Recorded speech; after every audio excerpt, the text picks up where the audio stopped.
from the soul with it. Yeah.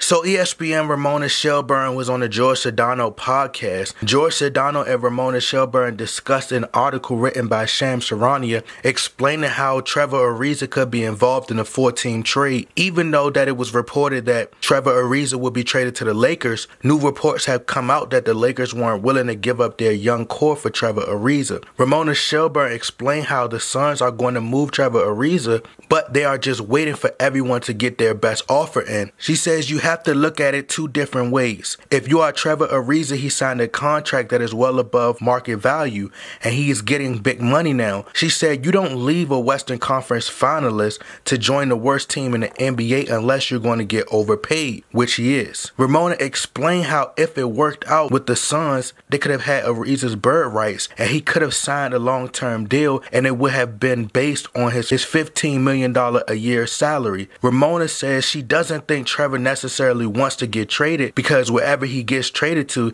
he loses his bird rights, or he gets traded and the team will have his bird rights. A smart thing for a team that is contending, trying to acquire Trevor Ariza, would be to just sit back and wait. Ramona says if she was the Warriors, the Rockets, the Lakers, which she isn't, she says she think that they should just wait. So George Sedano explained how if the Lakers do acquire Trevor Ariza, he brings a lot to the table. He could shoot the three, he could defend, his arms are very long, he knows his role, which is very important to LeBron James. And George Sedano says if the Lakers acquired him, then he believes the Lakers will be a legit finals team. Ramona Shelburne slightly disagrees with George, and here's her exact quote. She says, I actually like Trevor. I think he is a really great fit, but I think that causes even more problems juggling the minutes that they have for the young guys. Side note, George Sedano says he doesn't think LeBron will be worried about that and that's not much of a problem. And Ramona Shelburne says, yes, those are high-class problems. She went on to say, I worry if they were to trade for him and give up something if they want Mo Wagner,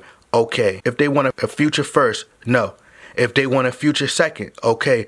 But anybody traded for Trevor Ariza right now is a contender team who think he could be a guy that will put them over the hump. I personally think he in a lot of ways would create a lot of more problems than he would solve because what it would do to the minutes and because you don't want to give up assets. So if you guys would like to hear the full audio, the link is in the description box. But I agree and I disagree with Ramona. As far as the minutes and the minutes going to Trevor Ariza, I see it as one of those good problems to have. I already told you guys, I don't think they will be moving forward with the young guys, but I could be wrong. I haven't really, been that wrong thus far because if you think about it, the writings have been on the wall for a very long time. I think that the Lakers are focused on winning right now and they want to win championships, and it's now or never for the Lakers in my opinion because everybody from the young core is gone. Clarkson, Randall, Nance, D'Angelo Russell. Like, I didn't even know Thomas Bryant was gone. Like, I was watching the Wizards game tonight and Thomas Bryant was, playing, and my dad is a huge Wizards fan and I just watch basketball anyway. So I was like, dang, Pops. I was like, man, Pops, I didn't know y'all had Thomas Bryant. He was like, who? And I was like, never mind. But anyway, like, my honest opinion is if they trade for Trevor Ariza, I don't think they'll have to give up much for him, obviously, because we have Le GM and Adam Silver working hand to hand. So it's really not going to be much of an issue. I don't think we're going to have to give anybody up, our young core, or anything. So I really believe the only reason it became a 4-team trade is because if you notice at first, it was the Lakers were traded for Trevor Ariza, and I believe that they were just going to trade for Trevor Ariza. But I think they thought about it, then it was like the Suns pretty much lost Tyson Chandler for nothing, basically for nothing. Like Ramona Shelburne stated, even though that he wasn't traded, but there was so much attention and there was so much backlash and criticism on the fact that James Jones and LeBron James are really close friends, and it was like a conflict of interest. Is James Jones trying to help LeBron James win championships and trying to help out the Lakers, and they really on LeBron's side and blah, blah, blah. Like,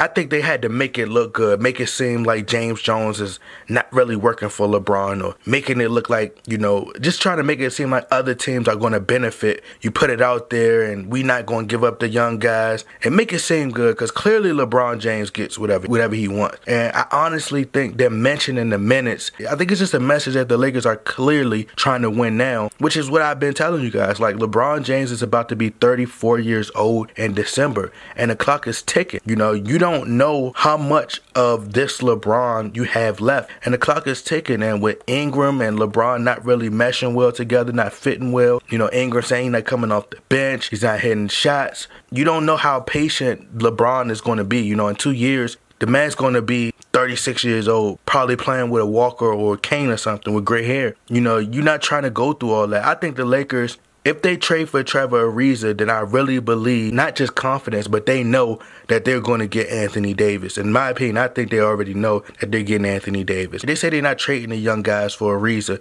which, I mean, why would you? Like, why would you trade the young guys for Ariza when you can use that young core to get the bigger fish, like an Anthony Davis? But it makes more sense to keep the young guys and either try to trade them for a big fish or wait until you go to free agency, which I don't believe they will. And if you Trevor Ariza, you have to think about it like this. The Lakers is a team you had the most success on. You had the most fun. You know, you should just finish your career with the Lakers. Win another championship or two. Get as much money as you can. You know, as much as you possibly can, and just ride off into the sunset. 1 minute is trade the young core, and the next minute is managing minutes. Look, it's not that hard, people. It's very simple, because I don't see no problem. If Ingram is not producing, then Trevor Ariza takes his minutes, use his veteran experience, play at a high level on defense, hit the necessary shots, and then he get all his minutes. It's not that hard. Josh Hart continues to come off the bench. There you go. Problem solved. I think Trevor Ariza's defensive presence will make the Lakers a top 5 defensive team, in my opinion. And I think they will be a huge problem in the West, especially with the addition of Tyson Chandler, JaVale McGee. Y'all let me know what y'all think. Y'all agree with Ramona? Will trading for Ariza create problems for the Lakers? Or are y'all like me and you just like, who cares, bruh? Those are good problems. Let's just do it. Y'all let me know what y'all think. Y'all get in that comment box. Like, share, subscribe. I'm out. Okay.